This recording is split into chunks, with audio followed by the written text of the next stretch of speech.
राधा राधा राधा राधा राधा राधा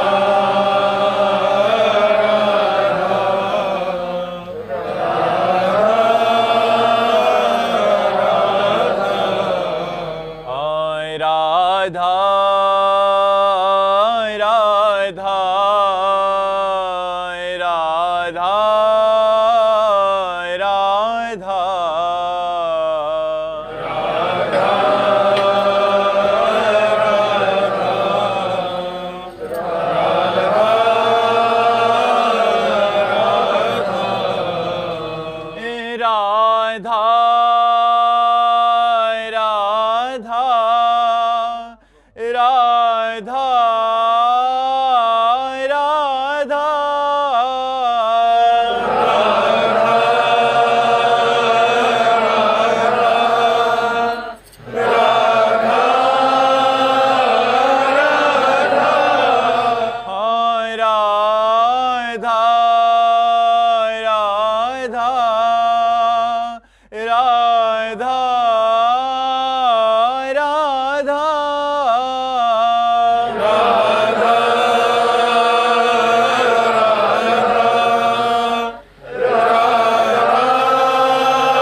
हरि भक्तन की वृंदावन धाम की सद्गुरुदेव भगवान की। निखिल जी मुंबई से। राधा वल्लभ श्री हरिवंश महाराज जी।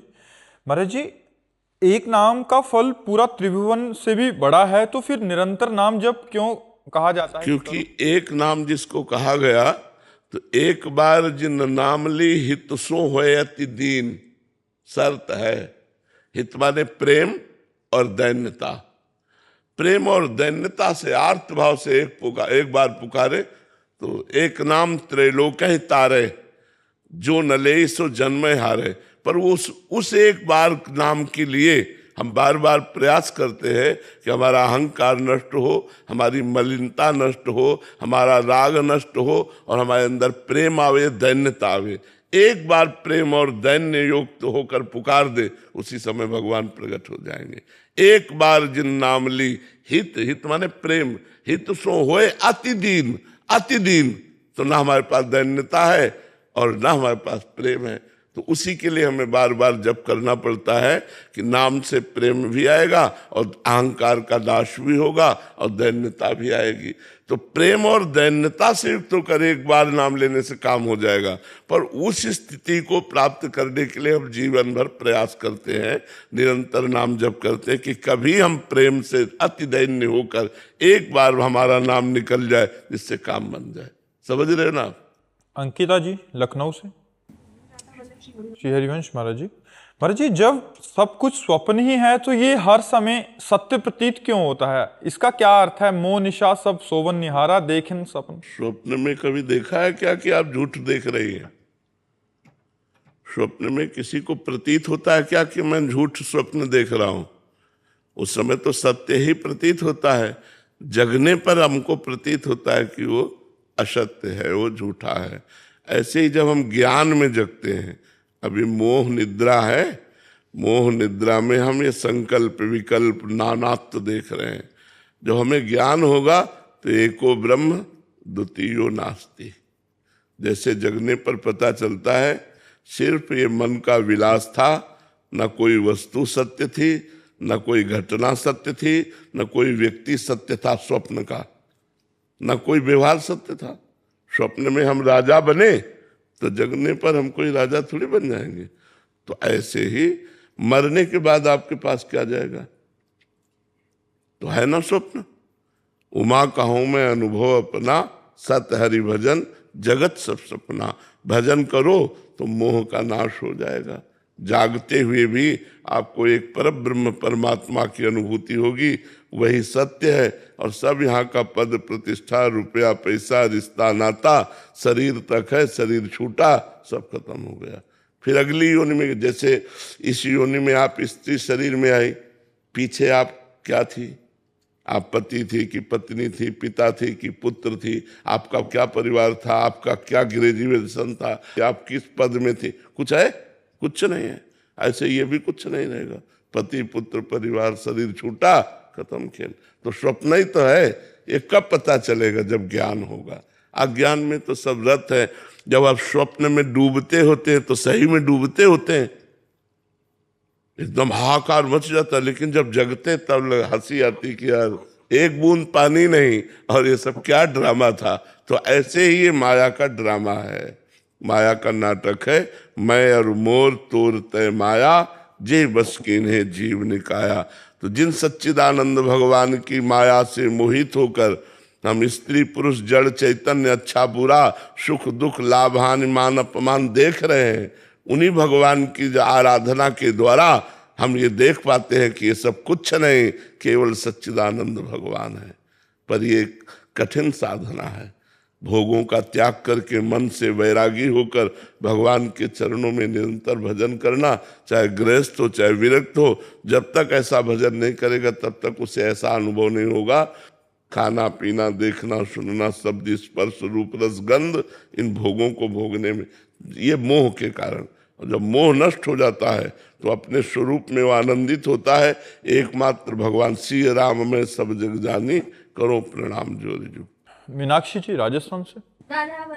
श्री हरिवंश महाराज जी मनुष्य पर प्राय सत्संग का असर तो कम पड़ता है, पर कुसंग का असर ज्यादा जल्दी पड़ता है। महाराज जी इसका क्या कारण है? इसलिए पड़ता है कि सफेद में सफेद रंग डालो,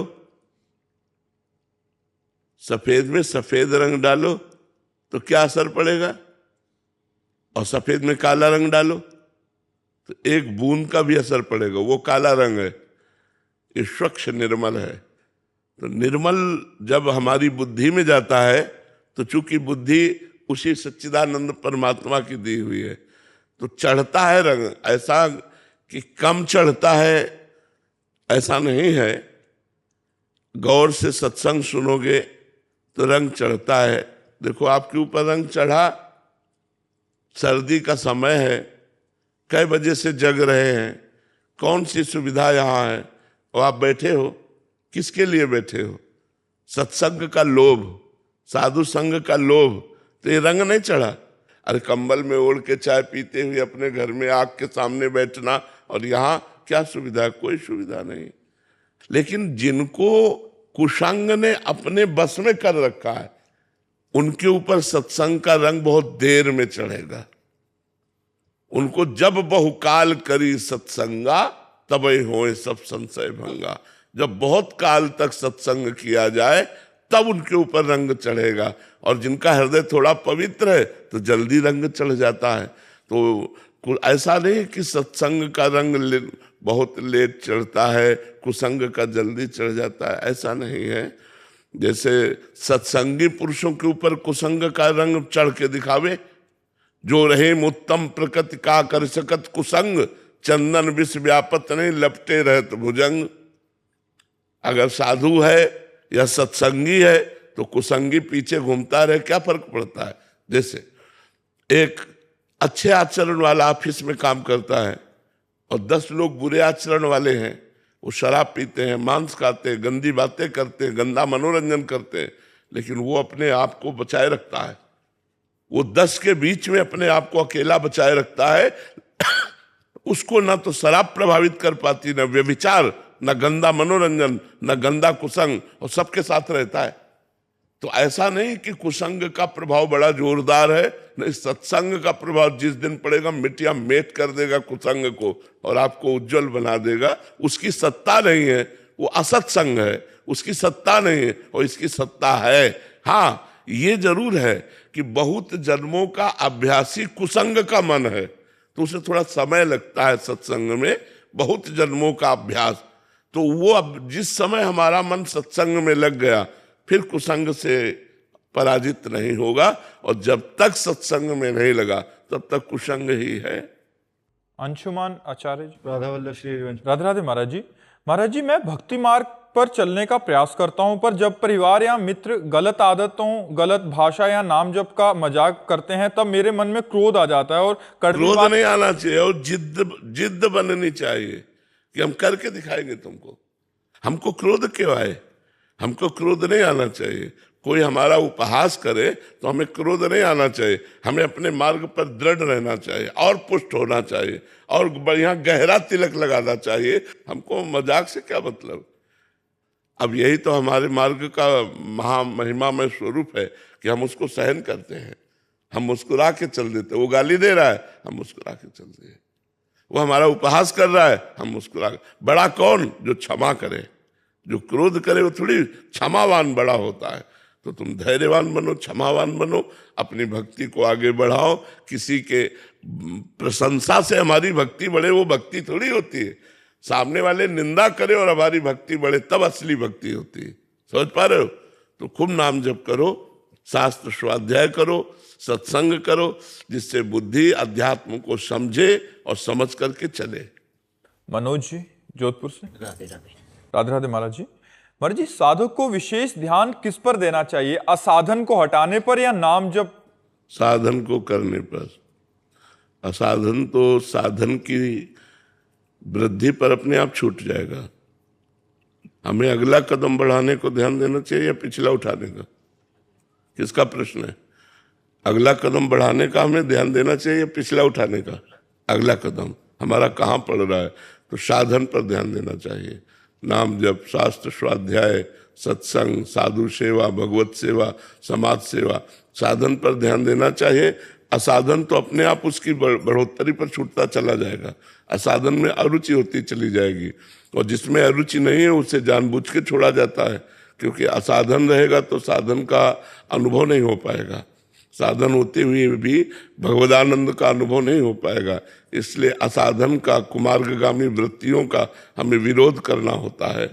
तो विरोध किससे करेंगे अगर साधन नहीं होगा? तो नाम जप नहीं होगा, अध्यात्म बल नहीं होगा, तो हम विरोध किससे करेंगे? विरोध करने का बल तो वही है जिससे हम विरोध करते हैं। तो हमें साधन पर रुचि बढ़ानी चाहिए और जो वृत्तियां साधन में लग जाती हैं तो वो पवित्र हो जाती हैं, तो असाधन में लगी वृत्तियों पर वो हावी हो जाती है। और जब हमारी वृत्तियां पवित्र नहीं होती तो अपवित्र वृत्ति थोड़ी बड़ी पवित्र वृत्ति पर हावी होकर गलत आचरण करा लेती है। इसलिए हमें साधन पर ध्यान देना चाहिए, खूब नाम जप करना। नाम जब ध्यान करते हो महाराज कभी कभी संतुष्टि आ जाती है, वो गलत है ना? हाँ, गलत है। संतुष्टि नहीं आनी चाहिए और आग लगता है कि अब भूने लग गया। हाँ, नहीं, ये संतोष मतलब ठीक नहीं है। भजन में संतोष ठीक नहीं, भजन में असंतोष बढ़ना चाहिए। हाँ, जब शरीर को रद्दी कागज बना दे तब भजन का रंग समझे। जैसे रद्दी कागज से कोई मतलब नहीं रह जाता ना, ऐसे इस शरीर से कोई मतलब न रह जाए। गर्मी, सर्दी, बरसात, ठंडी, मान अपमान, लाभ हानि, दुख सुख सब सह रहे और खूब भजन करे, तब परमात्मा प्राप्ति होती है। समझ रहे? आयुष गुप्ता जी जौनपुर से। राधा वल्लभ श्री हरिवंश। श्री हरिवंश महाराज जी।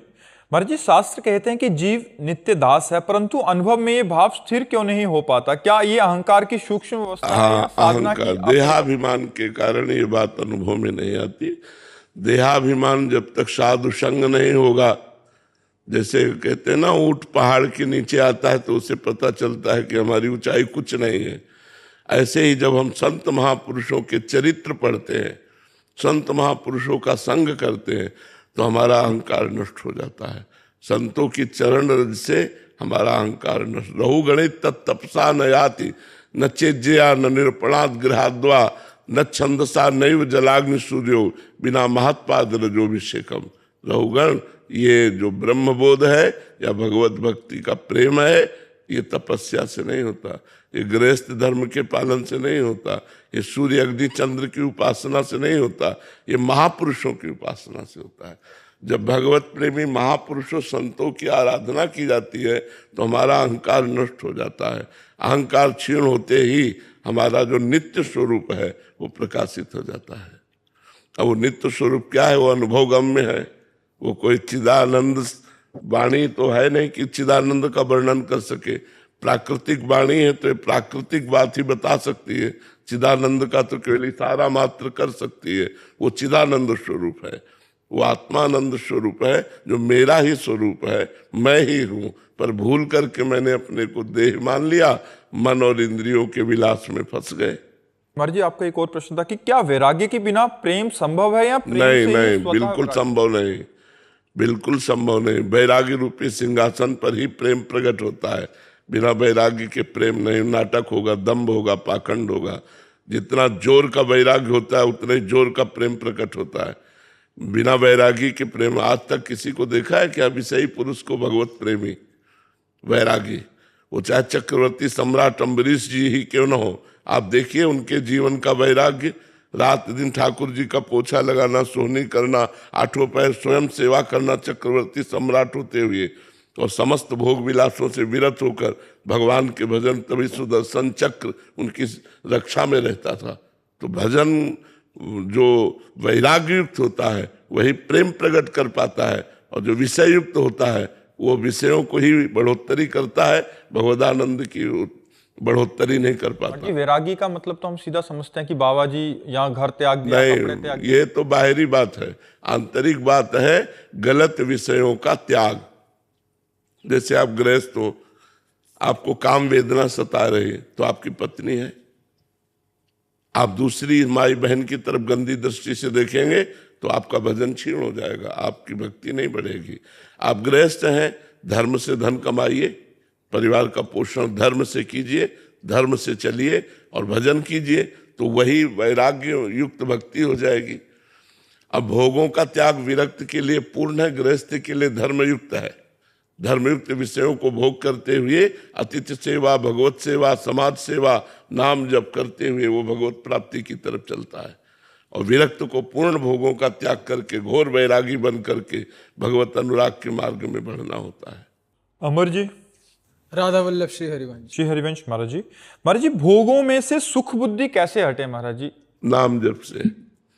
नाम जप से जितना नाम जप करोगे उतना भोगों में अरुचि होती जाएगी। खुद देख लीजिएगा, खूब नाम जप कीजिए, रात दिन प्रयास कीजिए अधिक से अधिक नाम जप करने का। और नाम जप तभी होगा जब साधु संग होगा, सत्संग सुनोगे, शास्त्र स्वाध्याय करोगे, तभी नाम जप होगा। भजन न होई संग बिनु, और भजन बिना नहीं प्रेम, छिन्हु भजन न छाड़िए, धरिए याद नेम। भजन बिना, भजनानंदी संतों के संग के बिना नहीं होता। और संतों का संग मिल गया और भजन हो रहा है तो प्रेम प्रकट हो जाएगा। तो अपने आप विषय सुख की जो वृत्ति है वो नष्ट हो जाएगी, क्योंकि ये भ्रमात्मक है, सत्य तो नहीं है ना। जो विषयों में सुख है ये भ्रमात्मक है, ये सत्य नहीं है। सत्य तो भगवान में सुख है, नारायण में, हरि में सुख है। वो तभी मिलेगा जब संतों का संग करेंगे। जितना सत्संग करेंगे उतने भगवान में प्रीति होती जाती है, सत्संग से भजन में प्रीति होती जाती है, सत्संग से अच्छे आचरणों में प्रीति होती है, बुरे आचरणों का त्याग होता है। कुसंग से बुरे आचरणों में प्रीति होती है, अच्छे आचरणों का त्याग हो जाता है। तो हम कुसंग का त्याग करें और सत्संग का सेवन करें और खूब नाम जप करें, तो भोगों में जो रुचि है वो नष्ट हो जाएगी। सागर जी हरियाणा से, राधे राधे महाराज जी। गुरुदेव, भजन की पूर्ण परिभाषा क्या है? क्या नाम जप को ही भजन कहते हैं, सत्संग या इष्ट की सेवा को भजन कहते हैं? ये सब भजन है। भजन का तात्पर्य है चित्त वृत्ति का भगवदाकार होना। वो चाहे सत्संग से, वाणी पाठ से, शास्त्रों के स्वाध्याय से और भक्तों की सेवा से, समाज सेवा से, स्वयं के चिंतन से, ये सब अभ्यास है।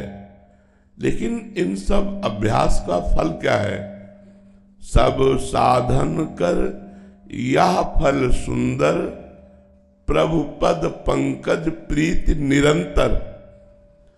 निरंतर हमारी भगवदाकार वृत्ति बनी रहे, यही सब साधनों का फल है। अगर एक एक वृत्ति जैसे गोपी जनों की है, मुरारी पादार्पित चित्त वृत्ति, ये नहीं हुई तो अभी साधना का फल नहीं मिला। साधना का फल है, भजन का स्वरूप है, एक एक वृत्ति तैल धारावत भगवान के चरणों में समर्पित होना। देखो गोपी जनों की कितनी गाढ़ भजनमयी वृत्ति है कि वो विक्रेत कामाखिल गोप कन्या मुरारी पादार्पित चित्त वृत्ति, दध्यादिकम मोह वसाद वोचत गोविंद दामोदर माधवेति। भगवान में इतनी तन्मय है कि वो जा रही दही बेचने और कहना भी चाहती कि कोई दही ले ले दही, लेकिन श्रीमुख से निकलता है कोई गोविंद ले ले, कोई दामोदर ले ले, कोई माधव ले ले। यह है भजन का स्वरूप। हमारी एक एक वृत्ति भगवदाकार हो जाए, ये अभ्यास है। शास्त्रों का स्वाध्याय करना, सत्संग करना, ये सब अभ्यास है। इस अभ्यास का फल है कि एकांत में हमारी वृत्ति भगवदाकार बनी रहे, एक एक वृत्ति हमारी भगवान के चरणों में अर्पित हो जाए। इसी का नाम भजन है। किसका प्रश्न था, समझ पा रहे हैं आप? एक एक वृत्ति भगवदाकार हो जाए। पुनीत शर्मा जी पटियाला से। राधे राधे महाराज जी। महाराज जी, 4 प्रकार के भक्त होते हैं, आर्त, अर्थार्थी, जिज्ञासु और ज्ञानी। तो क्या भगवान की दृष्टि में ये सब समान है? नहीं, नहीं।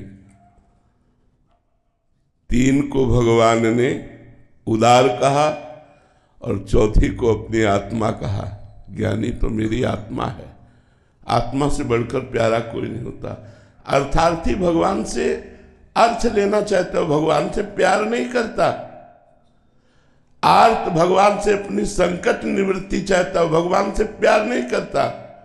जिज्ञासु प्यार करने के लिए वो जानना चाहता है, लेकिन ज्ञानी प्रेम करता है भगवान से। तो भगवान ने उद्धव जी से कहा कि हे उद्धव, मैं अपनी अर्धांगिनी लक्ष्मी जी को, भैया बलराम जी को, आत्मा भगवान शंकर को, और मैं अपने स्वयं इस शरीर को भी उतना प्यार नहीं करता जितना प्यार अपने प्रेमी भक्त को करता हूं। तो प्रेमी भक्त ज्ञानी भक्त है, ज्ञानी भक्त ही प्रेमी भक्त है, अंतराय नहीं है। तो भगवान समान प्यार करते हुए भी नहीं करते, जैसे सम होते हुए भी पक्षपाती पाए गए, भगवान सम होते हुए भी पक्षपाती पाए गए। ऐसे चारों में सम प्रेम करते हुए भी भगवान ज्ञानी को विशेष प्रेम करते हैं, पक्षपाती हैं ज्ञान में। जो ज्ञानी अर्थात प्रेमी, जो भगवान का प्रेमी है, वो तो भगवान को अधीन किए हुए है। जो धनार्थ लाभ के लिए भगवान की आराधना कर रहा है, उसको तो धन अधीन किए हुए है। जो संकट निवृत्ति चाहता है, वो भगवान से प्रेम थोड़ी करता है, वो भगवान की आराधना करके अपने दुख की निवृत्ति चाहता है। लेकिन प्रेमी समस्त दुखों को सह के भगवान से प्रेम करना, भगवान को सुख देना, भगवान में आसक्त होना, उसकी बराबरी कौन कर सकता है? समझ पा रहे आप? कृष्णा कुमार तिवारी जी। राधे राधे महाराज जी। महाराज जी, यदि जीव और ईश्वर के बीच भेद भी अंततः अज्ञान ही है, तो भक्ति में मैं जो प्रेम करता है वह कौन है? और जिस दिन मैं नहीं रहता, प्रारंभ मानी संख्या से सवाल हल होता है। कभी आप लोगों ने हल किया है? स्कूल में हमको सिखाया गया था कि मानी संख्या इतनी और सवाल हल। तो मानी संख्या भगवान स्वामी और मैं उनका दास। लेकिन जब पूर्णता होगी जा करके, तो ब्रह्म नहीं, माया नहीं, नहीं जीव नहीं काल, अपनी ही सुदिना रही एक रहो नंदलाल। मैं का विस्मरण हो जाना भक्ति है, और मैं में सबको समा लेना ज्ञान है। मैं ब्रह्म, ये ज्ञान है, और मैं का विस्मरण हो जाना भक्ति है।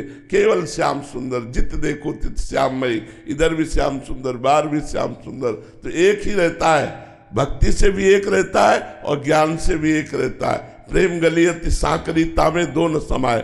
भक्ति प्रारंभ भेद से होती है, स्थित अभेद में होती है, ज्ञान भी अभेद से प्रारंभ होता है, अभेद में स्थित होता है। तो इसमें अंतराय क्या है? आप समझ पा रहे हो हमारी बात? प्रारंभ होती है दास और स्वामी से, भगवान मेरे स्वामी और मैं सेवक, और जब स्थिति आती है सोई जाने जे देव जनाई, तो जानत तुम्हें हो जाई, तस्मित जने भेदा अभावत, भगवान और भगवान के भक्त में भेद का अभाव है। ब्रह्मविद ब्रह्म ही भवती, वो स्वयं भगवत स्वरूप होकर भगवान की सेवा में मैं का विस्मरण करके रात दिन लगा रहता है। मैं का स्मरण ही समाप्त हो जाता है। भक्ति का चरम फल है, मैं का स्मरण ही समाप्त हो जाता है। केवल श्यामा श्याममयी बुद्धि, श्यामा श्याममय मन, श्यामा श्याममय चित्त, श्यामा श्याममय अहंकार, अहंकार भी श्यामा श्याममय। तो मैं बचा ही नहीं, वो तो भगवान में तन्मय हो गया। और मैं के रहित होते हुए भी सेवक स्वामी की संबंध की रीति से सेवा स्वाभाविक होती रहती है। ये स्थिति है, ये वचन के द्वारा समझाई नहीं जा सकती है। रेखा रानी जी करनाल से, राधे राधे महाराज जी, आपके चरणों में कोटि कोटि प्रणाम। महाराज जी, भक्ति के रास्ते में सबसे बड़ा शत्रु कौन है, दुनिया या हमारा अपना अहंकार? नहीं, भगवत विस्मरण सबसे बड़ा शत्रु है। भगवत विस्मरण, भगवान का स्मरण छूट जाना ही सबसे बड़ी हानि, सबसे बड़ी विपत्ति, सबसे बड़ा शत्रु। का हनुमंत विपत्ति प्रभु सोई, जब तो सुमिरन भजन न होई। हानि हरिवंश के नाम अंतर पड़े, लाभ हरिवंशोच्चरत बानी। भगवान का स्मरण छूटा, यही सबसे बड़ी शत्रुता, यही सबसे बड़ी हानि, यही सबसे बड़ा घाटा, यही सबसे बड़ी विपत्ति। इससे बड़ी और कोई विपत्ति नहीं है। भगवान का स्मरण चल रहा है तो काम क्या बिगाड़ लेगा? भगवान का स्मरण चल रहा है तो संसार क्या बिगाड़ लेगा? और भगवान का स्मरण नहीं तो क्या बन जाएगा? सब धूल धूसरित, मरोगे तो कुछ भी तुम्हारे साथ नहीं जाएगा, न तुम्हारा पद, न तुम्हारी प्रतिष्ठा, न बैंक बैलेंस, न रिश्ते नातेदार, कोई तुम्हारे साथ जाने वाला नहीं। भगवान का स्मरण सबसे बड़ा मित्र और भगवान का विस्मरण सबसे बड़ा शत्रु। तो हम निर्णय करते हैं कि हमारा शत्रु सबसे बड़ा कौन? विषयी मन। मित्र कौन? भगवद अनुरागी मन। जो भगवान का विस्मरण कर दे वही सबसे बड़ा शत्रु है, मन। और जो भगवान के स्मरण में लग जाए तो वही सबसे बड़ा मित्र है, मन। तो विषयानुरागी मन शत्रु, भगवद अनुरागी मन मित्र। तो भगवान का विस्मरण ही सबसे बड़ा शत्रु है। सुशील जी रुड़की से, राधे राधे महाराज जी, गुरुदेव भगवान, एक गृहस्थ साधक के जीवन में श्री भगवान की सर्वधर्मान परित्यज्य मामेकम शरणम ब्रज, ये आज्ञा कैसे चरितार्थ हो? सब छोड़कर हम कैसे पूर्ण शरणागत? हाँ, जैसे हम माता पिता की सेवा कर रहे हैं तो हम माता पिता की सेवा नहीं कर रहे। माता पिता में विराजमान भगवान है, हम उनकी सेवा कर रहे हैं। हम पुत्र की सेवा कर रहे हैं तो हम पुत्र की सेवा नहीं कर रहे। पुत्र रूप में जो विराजमान भगवान है हम उनकी सेवा। मामेकम, केवल मेरी। मैं पत्नी की कामना पूर्ति कर रहा हूं तो पत्नी की कामना पूर्ति नहीं कर रहा, पत्नी रूप में आए हुए भगवान की कामना पूर्ति कर रहा हूं। मामेकम, एक को ही देखना है, पत्नी पुत्र परिवार समाज सब जगह।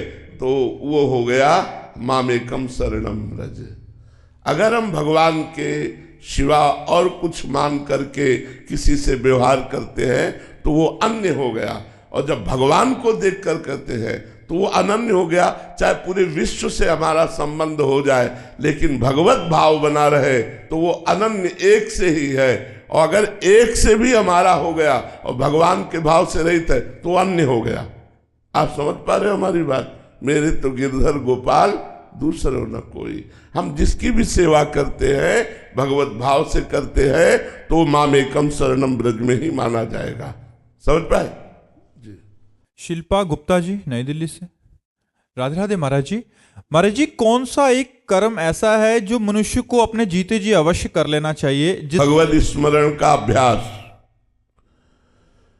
भगवत स्मरण का अभ्यास जरूर कर लेना चाहिए। अगर नहीं किया तो जीवन व्यर्थ हो जाएगा। अगर अभ्यास कर लिया और अंतिम समय राम कृष्ण हरि बोल करके चले गए तो भगवान के धाम को चले गए, पूरे जीवन का लाभ मिल गया, मृत्यु पर विजय प्राप्त कर ली। इससे बड़ा कोई लाभ नहीं। अंतिम समय भगवान का स्मरण हो जाना ये सबसे बड़ा लाभ है। तो इस लाभ के लिए हम जीवन भर अभ्यास करते हैं। हम राधा राधा राम राम कृष्ण कृष्ण हरि हरि रटते हैं, जिससे भगवान की कृपा हो और अंतिम समय हमारे मुख से नाम निकल जाए। यही सबसे बड़ा लाभ है, यही सबसे बड़ा वो कर्म है जिसके कर लेने के बाद फिर पश्चाताप नहीं रहता, फिर प्रायश्चित नहीं रह जाता, फिर भटकना नहीं रह जाता, फिर जन्म मरण का चक्र टूट जाता है। जो निरंतर अभ्यास करता है तो अंतिम समय भगवान का नाम निकल आता है। इसलिए निरंतर नाम जप का अभ्यास करो। सृष्टि यादव जी जौनपुर से, राधे राधे महाराज जी। महाराज जी, भगवान श्री कृष्ण के उपदेश को सुनने के उपरांत भी अर्जुन जी का मैं पूर्णता क्यों नहीं छूटा, और यदि उनका मैं छूटा नहीं तो क्या कर्म के निर्वाह के लिए अहम भाव का कुछ अंश बना रहना आवश्यक होता है? नहीं, बिल्कुल क्यों नहीं। अर्जुन जी केवल वो यंत्र हैं, मैं है ही नहीं। तुम कहां अर्जुन में मैं देख रही हो? बोलिए ना कि अर्जुन जी में अहंकार कहां है, कहां देख रहे हैं? आपने कहां देखा अर्जुन जी में अहंकार?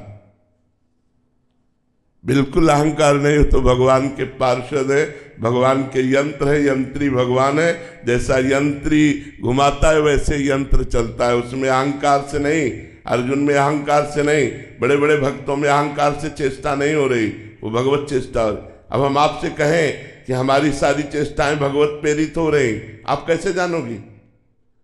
हो रही है, कर नहीं रहा हूं, आप कैसे जानोगी? वो मेरे हृदय का विषय है। जैसे अर्जुन का रथ स्वयं भगवान आते हैं, ऐसे प्रेमानंद के हृदय में बैठ के स्वयं भगवान चेष्टाएं करवा रहे हैं। तुम जान पा रहे हो? तुम्हारे पास दृष्टि है, तुम्हारे सामने बैठे हैं। और हम बोलेंगे कि मैंने ये किया, मैंने वो किया, लेकिन मैं नहीं बोल रहा हूं, वो कोई और बोल रहा है जिसने किया। आप कहोगे प्रेमानंद ने कहा कि मैंने किया, लेकिन प्रेमानंद के मुख से निकला, बोलने वाला कोई और था। अब ये कहां जान पाओगे? ये आध्यात्मिक दृष्टि है। हम तो अर्जुन के चरणों की धूल भी नहीं है। अर्जुन जी तो नर नारायण का अवतार है, स्वयं भगवत स्वरूप है। लेकिन अहंकार रहित पुरुष को कैसे जान पाओगे? अहंकार वो बोलेगा, आप बोलोगे मैं बोला, इसका मतलब अहंकार है। नहीं, मैं तो श्री कृष्ण बोला, मैं तो श्री कृष्ण बोला, वो नहीं बोला। अब वो उसकी वाणी में केवल देखने मात्र को यह है कि मनुष्य रूप से बोल रहा है, अंदर परमात्मा ही स्फुरित हो रहा। कैसे जान पाओगे तुम, कैसे समझ पाओगे?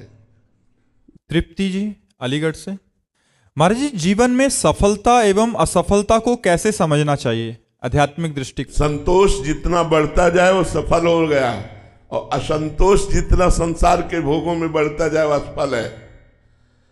अरब खरबपति है लेकिन असंतोष है तो दरिद्र है। वो नमक रोटी खाते हो और संतोष है तो सबसे बड़े धनी हो तुम।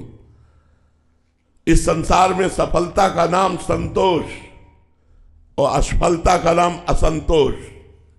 अब आप देखो कौन सफल है? चाह मिटी चिंता मिटी मनुआ बेपरवाह, और जिनको कछु न चाहिए वो साहन के साह। वही शहंशाह है, वही सबसे बड़ा धनी है जिसकी चाह मिट गई। संतोष। जो असंतोषी है वही दरिद्र है, उसकी बड़ी मांग है। जो संतोषी है वही धनी है, जिसे कुछ नहीं चाहिए, वो शहंशाह है। चाह मिटा दो, यही सबसे बड़ा कर्तव्य है। चाह को चाह से मिटा दो, भगवत प्राप्ति की चाह से लौकिक चाह को मिटा दो, संतोष धारण करो। जब आवे संतोष धन सब धन धूरी समान। संतोष धन, संतोष जिसमें है वही सफल है, असंतोष जिसमें है सांसारिक भोगों के लिए वही असफल है। डॉक्टर निराली शाह जी मुंबई से, राधे राधे महाराज जी, आपके चरणों में कोटि कोटि प्रणाम। महाराज जी, मैं और मेरे पति जब से आपसे जुड़े हैं तब से नाम जप और आपके शब्दों से जीवन में अत्यंत सकारात्मकता आई है। महाराज जी, मेरा प्रश्न है कि मेरे पति और मेरी भावनाएं एक दूसरे से इतनी जुड़ी हुई हैं कि मैं खुश होती हूँ तो वो खुश हो जाते हैं, अगर मैं परेशान हुई तो उनकी मनस्थिति भी अत्यंत बेचैन हो जाती है। हाँ, पहली बात तो आप दोनों को धन्यवाद देते हैं और भगवान ऐसी कृपा करे कि आप पति पत्नी का ऐसा ही प्रेम बना रहे। तो आजकल तो पति पत्नी के प्रेम में भी संशय होने लगा है। आपकी बात सुनकर मेरा हृदय शीतल हुआ कि कम से कम इतना तो है ना कि हमने संसार को स्वीकार किया तो हमारा संसार सजा हुआ तो है ना, उजड़ा हुआ तो नहीं है ना। वो उजड़ा हुआ संसार है, पति किसी और की तरफ देख रहा है, पत्नी किसी और की तरफ देख रही, पति को अपने जीवन से संशय, पत्नी को अपने जीवन में संशय है। अगर ऐसा गृहस्थी है तो वो बड़ा निंदनीय गृहस्थी। धन्यवाद पहली बात तो आपके इस पति प्रेम को, और धन्यवाद उस पति को जो आपको प्रेम कर रहे हैं। ऐसा ही होना चाहिए, हम यही चाहेंगे। इसीलिए हम गर्लफ्रेंड बॉयफ्रेंड के सिद्धांत को निंदनीय मानते हैं, क्योंकि जब हमारी अभ्यास वृत्ति 4 पुरुषों से मिलने की हो जाएगी, 4 लड़कियों से मिलने की हो जाएगी, तो हमारा गृहस्थ धर्म नष्ट हो जाएगा। हम पति पत्नी प्रेम से नहीं रह पाएंगे, हमारी वृत्ति खराब हो जाएगी। व्यभिचार प्रवृत्ति को बढ़ावा दे रहे हो और ये प्रवृत्ति आपको एक में टिकने देगी क्या? नहीं टिकने दी तो आपका गृहस्थ धर्म नष्ट हो जाएगा, आपकी गृहस्थी बिखर जाएगी। कितना सुंदर गृहस्थ धर्म, देखो कितनी सुंदर बात कही। अगर मैं मुस्कुरा देती तो मेरा पति मुस्कुरा देता है, वो आनंदित हो जाता है। ये बात होनी चाहिए।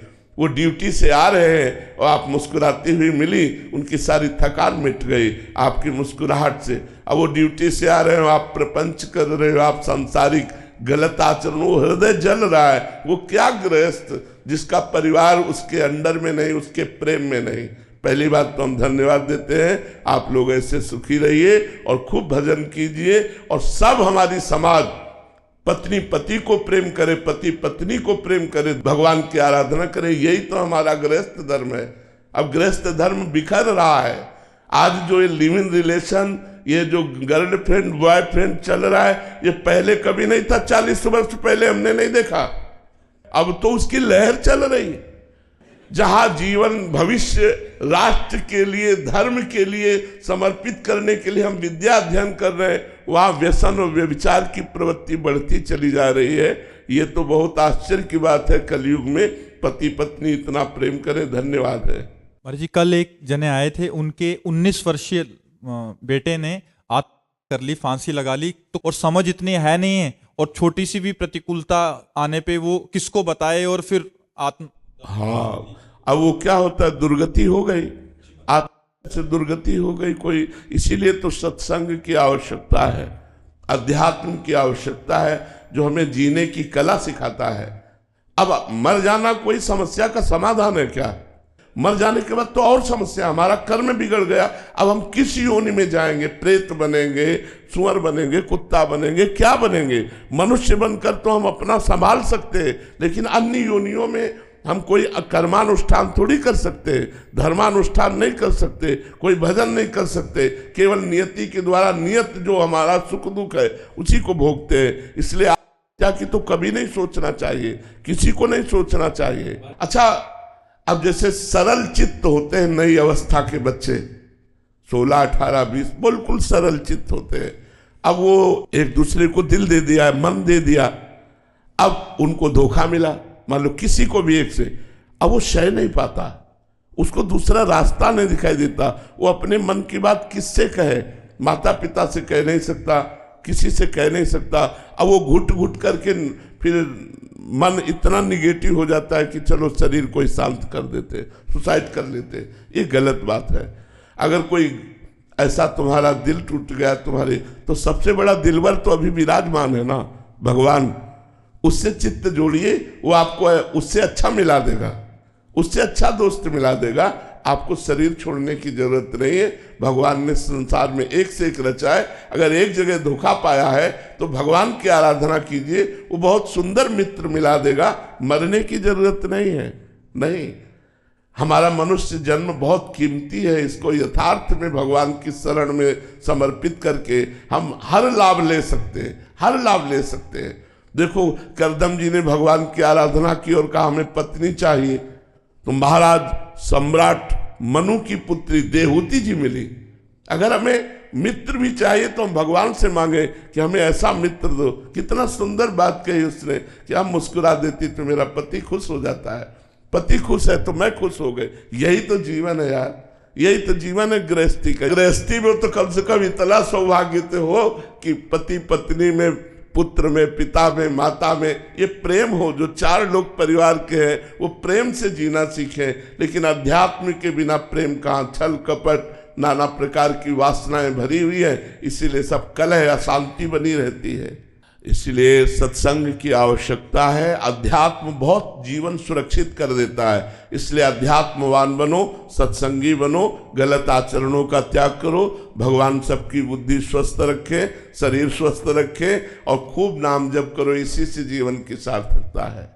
ललिता जी, राधे राधे महाराज जी। महाराज जी, आपके द्वारा सत्संग में सुना है कि सतोगुण की वृद्धि करनी चाहिए, इसी से व्यर्थ के विचार शांत होते हैं। पर जब नौकरी आदि करने वाले व्यक्तियों से संभाषण होता है, संपर्क रखना पड़ता है, जहां कभी कभी बहुत रजोगुणी तमोगुणी प्रवेश होते हैं, ऐसे में कैसे अपने सतोगुणों की वृद्धि को उनमें भगवत भाव कर लो। जिससे हमें बात करनी तो सबसे पहले, क्योंकि भगवान सब जगह है, ये क्रूरा अपिपापिनो न च सताम संभाष्य दृश्याश्च सर्वानुवस्तया निरीक्ष परम स्वाराध्य बुद्धिर्मम।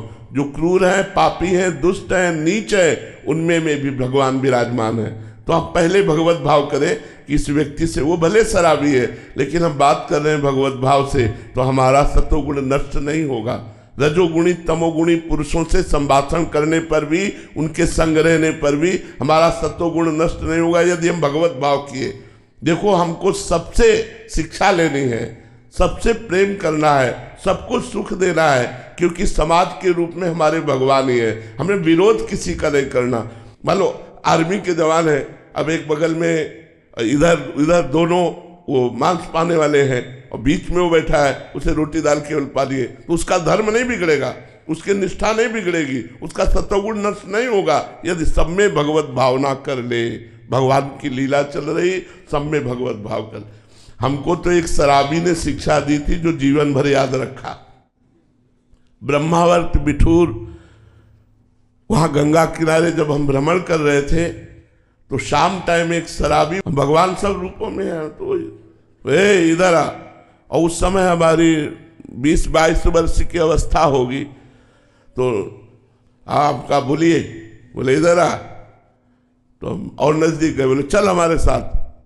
बिल्कुल निर्भय होकर उसके साथ गए। ये क्या कहना चाहता है, क्या करना चाहता है? वो ले गया वैकुंठ धाम। भगवान का एक धाम बना हुआ है ब्रह्मावर्त बिठूर में, वैकुंठ धाम, और भगवान गरुड़ पर सवार हैं, ऐसी छवि थी। तो बोले देखो, तो हम उस समय सीरियस हुए कि ये शराब के नशे में मुझे भगवान के सामने लाया। तो हमने कहा हाँ। बोले ये देखो नीचे, तो नीचे भी संगमरमर लगा था और छवि भी संगमरमर की। उसने कहा ये किसके? तो हम कहा भगवान की। बोले नहीं, ये किससे बनी हुई है? तो हम कहा संगमरमर से। बोले ये क्या है? हम कहा संगमरमर। बोले जानता है, एक एक अंग काटा गया लेकिन टूटा नहीं।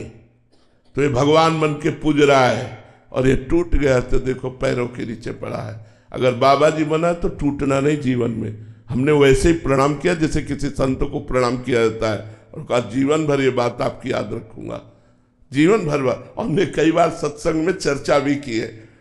उसने शराब पिए हुए हमको वो ज्ञान दिया कि जहां हमें कमजोरी होती थी, जहां मैं टूटने वाला होता था, सर्दी गर्मी बरसात भूख प्यास गाली गलौज सब सहा जीवन में, बस ये टूटना नहीं, टूटना नहीं। जो टूटा नहीं वही सिरमौर हो गया, जो टूट गया वो बिखर गया। टूटना नहीं, चलते रहो चलते रहो चलते रहो, लड़खड़ा के भी गिर के भी चलते रहो, रुकना नहीं, ये परमार्थ का मार्ग है। तो हमें लगता है यदि हम अपने भाव में रहे तो किसी से भी हमारे भाव में विक्षेप नहीं पड़ सकता, चाहे अब नौकरी करे, चाहे जैसे समाज के बीच में रहे। जब लंका में रहकर विभीषण जी भक्ति कर सकते हैं तो हम भारत में रहकर क्यों नहीं कर सकते? हम ऑफिस में रहकर क्यों नहीं कर सकते? लंका निश्चर निकर निवासा, हनुमान जी को आश्चर्य हुआ, यहाँ कहाँ सज्जन कर वासा, यहाँ संत कहाँ हो सकता है लंका में। लेकिन परम संत विभीषण जी लंका में भगवान की भक्ति करे। तो हम अपने सत्वगुण को सुरक्षित रखने के लिए किसी से संभाषण करने के पहले उसमें भगवत भाव करें। गोपाल प्रसाद गुप्ता जी। श्री राधा वल्लभ हरिवंश। श्री हरिवंश महाराज जी। महाराज जी, मैं केंद्रीय विद्यालय का एक शिक्षक हूँ। महाराज जी, आप कहना चाह रहे हैं कि महाराज जी काफी बार अभिभावक तुरंत शिक्षक के विरुद्ध शिकायत या कार्रवाई करते हैं। अभिभावक ये कलयुग का प्रभाव है, ये कलयुग का प्रभाव है, ऐसा नहीं करना चाहिए। ये हम जरूर प्रार्थना करते हैं कि जो अध्यापक हैं उनको बच्चों के साथ पशुता का प्रयोग नहीं करना चाहिए। पशुता जैसे निर्दयता पूर्वक जो दंड देना है, ऐसा पाया गया है, ऐसा कई जगह पाया गया है कि जिस तरह से विद्यार्थियों को प्रताड़ित किया गया वो पशुता थी। बकाया वो सब ऐसे नहीं होते, और बिना शासन के कोई भी विद्यार्थी उत्तम विद्यार्थी नहीं बन सकता। अगर अभिभावक लोग विद्यार्थियों को डांटने पर, विद्यार्थियों को थोड़ा सा दंड विधान करने पर, टीचर को धमकाते हैं, तो वो ये समझ ले अपने बच्चे के भविष्य पर हम पानी फेर रहे हैं, अपने बच्चे को हम उद्दंड बना रहे हैं, अपने बच्चे को वो साहस दे रहे हैं। ऐसा नहीं करना चाहिए। बिना डांट के उस अवस्था में पढ़ाई में मन नहीं लगता। तो अभिभावक जनों को ऐसा नहीं करना चाहिए। और ये कलयुग का प्रभाव, कभी ऐसा नहीं हुआ घर वाले जाकर और बोले हैं कि आप इसको डांटिएगा, आप इसका जीवन बनाइएगा, ना कि आप डांट नहीं सकते, आप बोल नहीं सकते, तो आप तैयार रहिए। वैसे उद्दंड बच्चे हो जाएंगे कि वो आपको भी गाली देंगे और आपको भी पीटेंगे, घर से निकाल देंगे। महाराज, माँ बाप मानने के लिए तैयार ही नहीं होते कि हमारा बच्चा ऐसा कर सकता। हाँ, इसीलिए वो आगे सब मान जाएंगे। जब उनके साथ व्यवहार होगा वो मान जाएंगे। आजकल के बच्चे कितने उद्दंड होते जा रहे हैं, जबकि विद्या विनयम ददाति, विद्या विनय प्रदान करती है, नम्रता प्रदान करती है। बच्चे उद्दंड होते चले जाते हैं। माता पिता से बच्चे बच्चियां कहते हैं आप अपना देखो, हम सब देख लेंगे। ये क्या है? तो ये वही फल हुआ जो डांटने फटकारने का अवसर आपने नहीं दिया। छोटे से बच्चे को जब डांट फटकार मिलती है। एक बार एक बच्चे ने पेंसिल चुराई, पेंसिल, और माँ से बोला माँ पेंसिल चुरा के लाया हूं। तो उसने कहा शाबाश, लिखने के काम आएगी। वही चलकर सुल्ताना डाकू हुआ। सुल्ताना डाकू का चरित्र दिखाया था, और जब उसको अंग्रेजों ने फांसी देने की बात कही तो पूछा तुम्हारी आखिरी इच्छा क्या है? तो उसने कहा मुझे मेरी माँ से मिला दो। तो उन्होंने सोचा मात्र प्रेम के कारण। जब माँ मिली तो दांत से नाक काट लिया। तो अंग्रेजों ने पूछा ऐसा क्यों किया? बोले अगर पेंसिल पहली बार चुराई थी और ये थप्पड़ मार देती तो आज मैं फांसी पे न चढ़ता। जिसने कहा बहुत अच्छा, तो मैंने समझा अच्छा कार्य है, तो मैं चोरी करने लगा। आज सुल्ताना डाकू हुआ, इतना बड़ा डाकू की फांसी की सजा मिल रही, उसका मूल कारण मेरी माँ है। तो अगर माता पिता बच्चे को शासन नहीं करने देते तो अपने बच्चे के भविष्य को बिगाड़ रहे हैं, पक्की बात। ये आपका ही नहीं, कई अध्यापक प्रिंसिपल आ चुके जो ऐसा प्रश्न कर चुके हैं। तो ये बात जरूर है, हम उन माता पिता से प्रार्थना करते हैं कि जो बच्चों के साथ पशुता का व्यवहार करते हो आप उनका विरोध कीजिए, लेकिन जो बच्चों को धार्मिक और आध्यात्मिक लौकिक शिक्षा में प्रवीण बनाने के लिए कुछ शासन करते हैं, लेकिन हम इस बात का भी विरोध करते हैं कि पशुता का प्रयोग नहीं करना चाहिए। बच्चे हैं, उनको नॉर्मल दंड देना चाहिए। खड़े हो, चलो यहाँ खड़े रहो, थोड़ा भय दिखा दिया, अब मार उसको पशु की तरह व्यवहार करना ये ठीक नहीं। कुछ ऐसे होते हैं जो मतलब निर्दयता का, ऐसा नहीं है। बच्चे पढ़ाई में अगर चूक करते हैं तो उनको बहुत मृदु दंड दिया जाता है, कठोर दंड। कोई वो चोर थोड़ी है।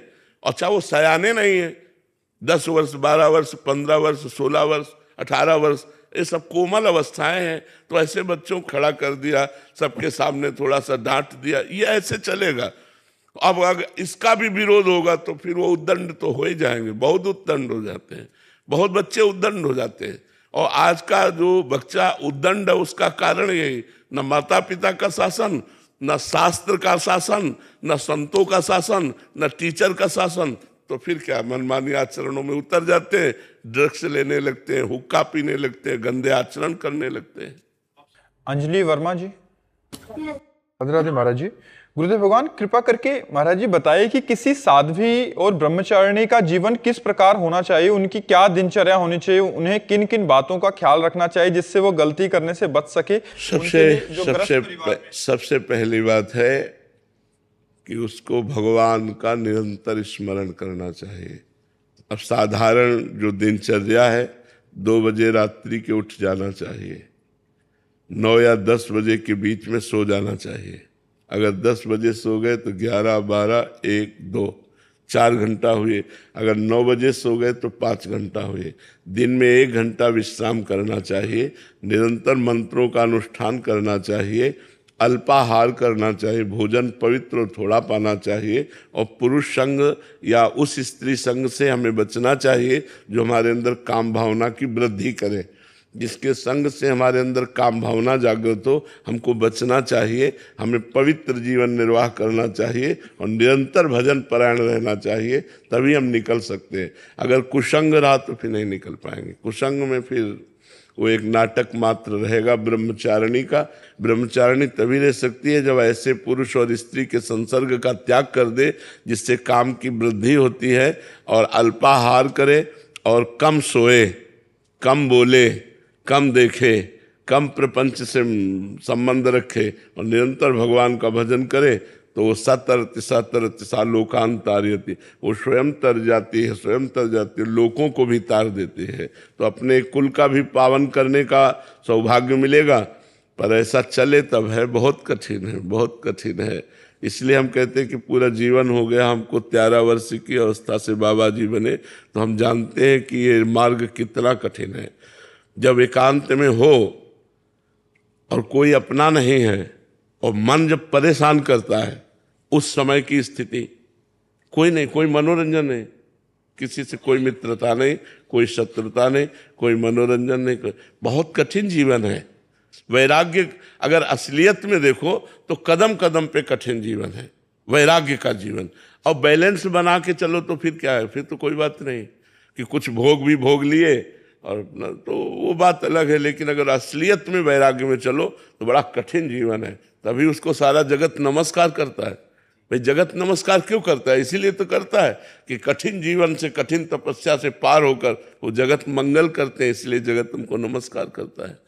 तो ब्रह्मचारिणी जीवन बड़ा कठिन जीवन है। भगवान कृपा करें, जो चलते हैं उनको सहयोग करें, क्योंकि 1-2 साल आप कहो ब्रह्मचर्य रहो तो रह लेंगे।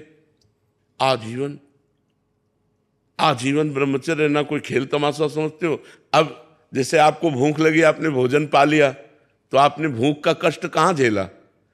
जब भूख लगे और भोजन ना पाओ और भोजन सामने हो, तब आपको पता चलेगा कि भूख का क्या कष्ट होता है।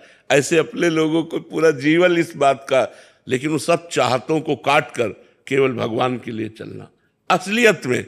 अरे बैलेंस बना के चलना वो एक अलग पाखंड है, वो तो फिर नाटक है, कुछ भी करो। लेकिन असलियत में चलना बहुत कठिन कार्य है। असलियत में बहुत कठिन कार्य है, ये बहुत कठिन कार्य है। भगवान रक्षा करे जो जो इस मार्ग में आए हैं, और भगवान सहयोग करते हैं तभी निकल पाता। नहीं, बहुत कठिन मार्ग है।